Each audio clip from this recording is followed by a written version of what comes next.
ทุกคนเนาะมีแต่ว่ามาติดตามเบิ่งนำกันเนาะสาวประมงผู้หญิงนี่มาหาอยู่หากินแบบง่ายๆทุกคน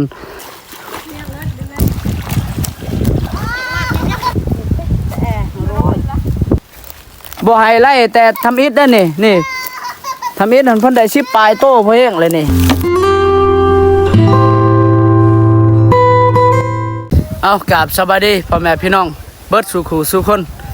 สบายดีตอนเร่งๆเนาะก็มื้อนี้บาซี่ก็ได้มาเบิ่งสาวประมงผู้หญิงเนาะหาอยู่หากินพี่น้องเนาะเพิ่นสิหาจับปลาหรือว่าสอนหมู่ทุกคนเนาะนี่ก็คือเขตน้องแถวนี้เนาะเพราะว่าอันนี้น้องนี่มันถืออันนี้น้องเจ้าของน้องนี่เอื้อยกับพี่อ้ายเนาะเพิ่นก็ได้เลี้ยงปลาแดเนาะเพิ่นได้เลี้ยงปลาดุกแล้วก็ได้เลี้ยงปลาคอหรือว่าปลาธรรมชาตินี่แหละทุกคนเนาะมีแต่ว่าเฮามาติดตามเบิ่งนำกันเนาะเพิ่นสิได้ปลาย่างแด่สำหรับหอบแหลงมื้อนี้เนาะก็อันนี้บาซี่ก็มาบ่ทันทุกคนเนาะบาซี่ก็มาแต่บ้านทุกคนเอ้ยเนาะก็เลยมีเวียกหน่อยนึงก็เลยได้กลับมาหาคืนมาหาอาจารย์เนาะอยู่หน้านี่แหละทุกคนนี่เนาะบรรยากาศยามแลงเนาะเพราะว่ามื้อเช้านี่บาซี่ก็ได้มาอันนี้อาบน้ำรดนำอาจารย์เนาะเพราะว่าอาจารย์ก็อยู่หน้านี่แหละก็เลยได้มาอาบน้ำรดนำอาจารย์เนาะอาบน้ำรดแล้วบาซี่ก็ได้กลับบ้านเนาะมาอยู่บ้านอยู่เฮือนนี่แหละทุกคนเนาะเพราะว่าแม่เฮาก็เสียไปแล้วกำลังผ่านไปก็3-4 มื้อนั่นแหละเนาะก็เลยได้มาอาบน้ำรดแล้วก็ได้อยู่บ้านเนาะได้อยู่เฮือนบ่กล้าออกไปใช้แล้วทุกคนเพราะว่าป้าเฮือนป้าชานนี่ก็คล่ำเนาะคือเฮ็ดของทางพอบ่เฮานี่แหละทุกคนเนาะโดยกะมื้อนี้เนาะบาซี่ก็ได้มาอัปเดตมาเบิ่งนำกันว่าสาวประมงเพิ่นสิอันนี้ได้ปลาหลายเท่าใดทุกคนเนาะเพราะว่าบาซี่ก็ได้ไล่สดวังกี้นี่ไล่สดวังกี้นี่เพิ่นได้แล้ว10ปลายโตเนาะก็มาเบิ่งรอบ1รอบ2บ่ฮู้ว่าเพิ่นสิได้รอบเท่าใดเนาะมาแก้มุงนี่มีแต่ว่าติดตามไปเบิ่งนำกันทุกคนเนาะเพิ่นสิได้หลายซำใดเนาะไปพี่น้องมีแต่ว่ารับชมไปติดตามเบิ่งนำกันเนาะวิถีชีวิตหาอยู่หากินทางบ้านเฮาทุกคนเนาะบ่ว่าแต่ผู้หญิงหรือผู้ชายเนาะทางบ้านเฮาเนี่ยหากินหาอยู่อันนี้หาอยู่หากินได้ทุกอย่างทุกคนเนาะไปพี่น้องมีแต่ว่ามาเบิ่งนำกันนี่พี่น้องเนาะเขตน้องอยู่นี่เนาะทุกคนเนาะหันได้หยังหั่นสบายดีพี่น้องเนาะหอบแรงมื้อนี้มาเบิ่งสาวประมงหาอยู่หากินแบบง่ายๆนี่สาวประมงนี่มีแต่ผู้หญิง3คนทุกคนเลยหาอยู่หากินเพิ่นสิอันนี้แกะมุ้งทุกคนเอาปลาได้แต่7โตมื้อเช้านี่7โตใช่สิได้ไปงมมีแต่ตั้งหาโตแม่ต้มโอ้ต้มส้มหั่นบ่5-6โตหั่นแหละนะทุกคนเนาะมีแต่ว่ามาติดตามเบิ่งนำกันเนาะสาวประมงผู้หญิงนี่มาหาอยู่หากินแบบง่ายๆทุกคนว่าในน้องนี่มันมีปลาอีหยังแดเนาะปลาคอหรือว่าปลาดุกหรือว่าปลาเข็งปลาซิวเนาะมาติดตามเบิ่งนำกันว่ามันสิมีหรือบ่เนาะมีแต่ว่าเฮารับชมมาเบิ่งนำกันทุกคนเนาะทุกคนเนาะมีแต่ว่าสิมาติดตามเบิ่งนำกันนี่หาอยู่หากินแบบง่ายๆทางบ้านเฮาพี่น้องเนาะ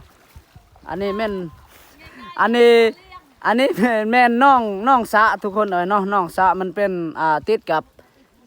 หน้าเลยทุกคนเนาะติดอยู่บ่อนี่หอบนี่หอบแรกได้นี่ทุกคนมาเบิ่งหอบแรก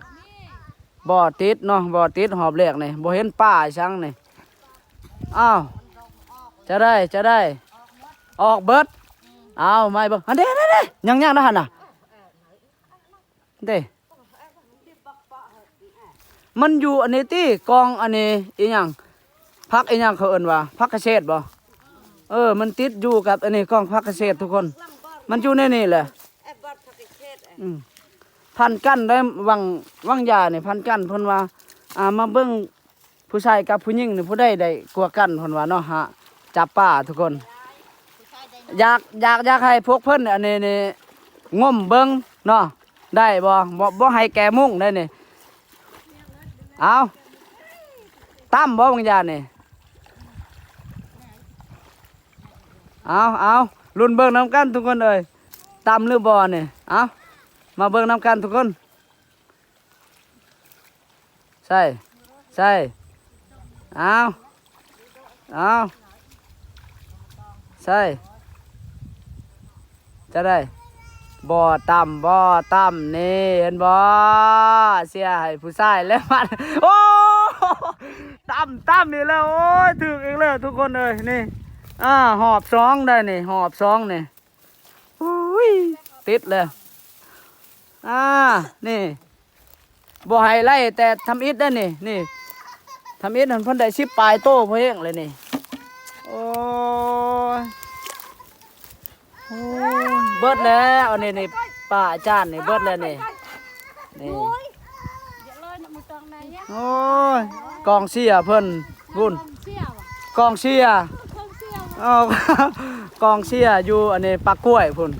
กกล้วยเอามาเบิ่งรอบสุดท้ายทุกคนเอ้ยโอ้ยคักเอเลนี่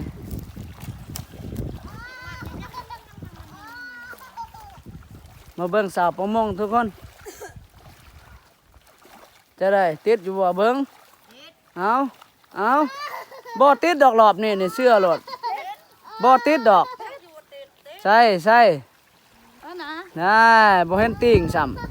ำบ่มีเจ็บจอยนี่เอาอีกอันนี้โอ้ยปลาดุกยัง2-3 โตทุกคนโอ้ยมีแต่ปลาดุกทุกคนเลยเนาะเพราะว่าอันนี้น้องนี่ก็ทั้งอาจารย์แล้วก็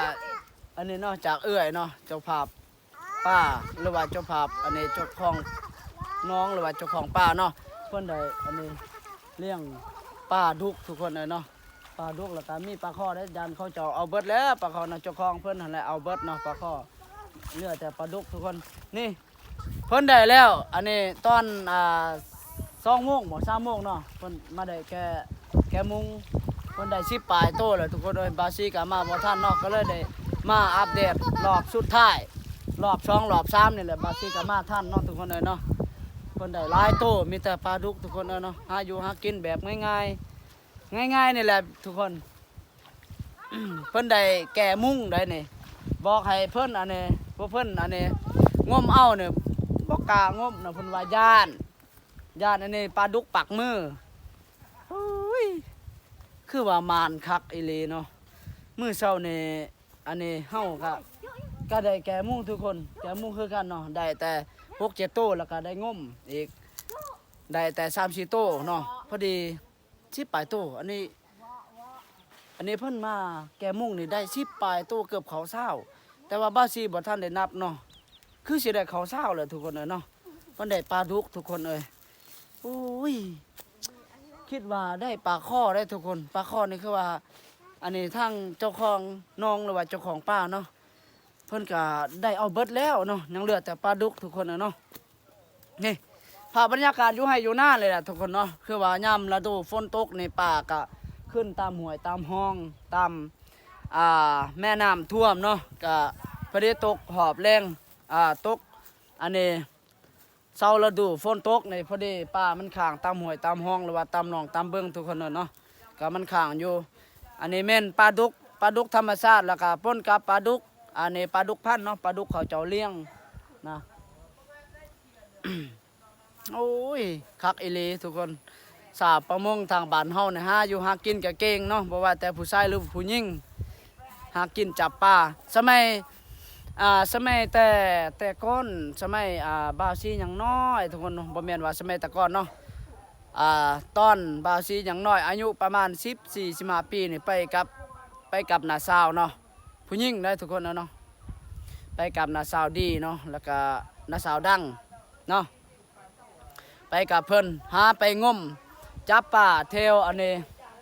ห้วยกระท่าหรือว่าเทววังเคนวังฮีนนี่แหละพอดีได้ไปนำเพิ่นเนาะบ่มีอาวุธอีสังได้ทุกคนเนาะบ่มีอีหยังนี่มีแต่ว่าเอามือโดยเฉพาะได้จับปลาเนาะบาชีนี่ยอมเนาะ จับป่าบ่กล้านึงมาลงน้ำก็บ่กล้าเนาะย่านปิ้งเด้ทุกคนเอ้ยอันผู้หญิงนี่โอ้สำบายบ่ย่านเนาะคือว่าหน้าสาวดีกับหน้าสาวดังหั่นสำบายตอนบาสิไปหั่น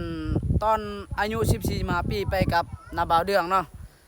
ข่อยก็เป็นผู้ชายผู้หนึงแล้วก็นาบ่าวก็ผู้ชายผู้หนึงเนาะมีแต่ถืออันนี้ถือแยงเนาะไว้ป้าเลยทุกคนเอ้ยนะบ่กล้างมบ่ได้ครั้งสมัยอันนี้สมัยเฮาตอนอย่างน้อยก็หลายป่าเป้อทุกคนเอ้ยเนาะเที่ยวห้วยน่ะมีแต่งมเอาพอดีได้มือหนึงนี่ได้3-4 โลได้มีแต่งมแล้วก็เอามือจับได้ทุกคนเอ้ยเนาะบ่มีอาวุธอีหยังนะสมัยตอนนั้นเนาะนี่ก็เลยมื้อนี้มาเบิ่งสาวประมง สาวปลามงจับปลาหรือว่าอันนี้แก่มุงเนาะมีแต่ผู้หญิงเลยได้ทุกคนเนาะเสียหายผู้ชายเนี่ยเสียหายผู้หญิงเลยเนาะเนาะมาพี่น้องเนาะนี่หลังจากอันนี้เพิ่นได้แก้มุงแล้วได้ 2-3 รอบพอดีบาซี่ก็ได้ท่านอัปเดตหรือว่าถ่ายเป็นวิดีโอเนาะเพิ่นได้แต่ช่องโตทุกคนเนาะมืออันนั้นตอนบาซี่ไหลสดหันเพิ่นได้10 ปลายโตแล้วได้ทุกคนเนาะมาบ่ทันทุกคนเลยบ่ได้อัปเดตเนาะวิถีชีวิตหาอยู่หากินทางบ้านเฮาแบบง่ายๆเนาะนี่อยู่ในเฮือนนี่ก็ถือบ้านนี่หลายคนเติบทุกคนเนาะมีแต่คนทางบ้านเฮาแหละบ่ว่าเขาเจ้ามาอาบน้ำรถหรือว่ามาอันนี้เป้าหรือว่ามาขอน้ำมนต์น้ำอาจารย์เนาะอาจารย์นี่ก็อยู่ให้อยู่หน้านี่แหละทุกคนเนาะบ่ว่าแต่พี่น้องทางอันนี้บ้านผู้ไส้หรือว่าบ้านวังยางโดยเฉพาะเมืองพะวงเนาะเขาเจ้าก็มาหาอาจารย์อยู่ทางบ้านเฮาอ้าวเนาะเอาแล้วจะได้อ้าวชาวประมงในเมื่อหรือเปล่านี่เมื่อแล้ว โอ้ยได้ป้าแล้วก็รักเมื่อได้เนาะโอ้ยเนาะนี่แบ่งกันได้จักโตแบ่งกันหันบ่โอ้นี่คนละเท่าได้แบ่งกันป่าเท่าได้ล่ะฮะน้าเมื่อละบ่นี่เมื่อเลย ได้ป้าแล้วเมื่อเลยเนาะโอ้ยคักอีหลีนี่คิดว่าเฮ็ดอยู่เฮ็ดกินได้นี่คิดว่าเฮ็ดอยู่เฮ็ดกินอยู่นี่แล้วทุกคนเอ้ยเนาะเจ้าได้ปลาแบ่งกันคนละ 3-4 โตเนาะทุกคนเนาะคักอีหลีนี่เพิ่นได้แก่มุงอันนี้บ่อนหนองสะหรือว่าบ่อนหนองธรรมชาติเนาะแต่กี้มันเป็นหนองธรรมชาติทุกคนเนาะพอดีอันนี้พอดีทางอันนี้เจ้าภาพเพิ่นก็ได้เจาะเลยเจาะเฮ็ดแบบอันนี้หนองสะเลยเนาะพอดีตกฤดูอันนี้ฤดูฝนนี่ฤดูฝนนี่ก็ฤดูเฮ็ดไร่ไถนาในป่าธรรมชาติมันก็ขึ้นอยู่ทางพีเบิร์ดเนาะพอดีฝนอันนี้เช้าฝนตกแล้วก็ตกฮอดอันนี้เก็บเกี่ยวข้าวในป่า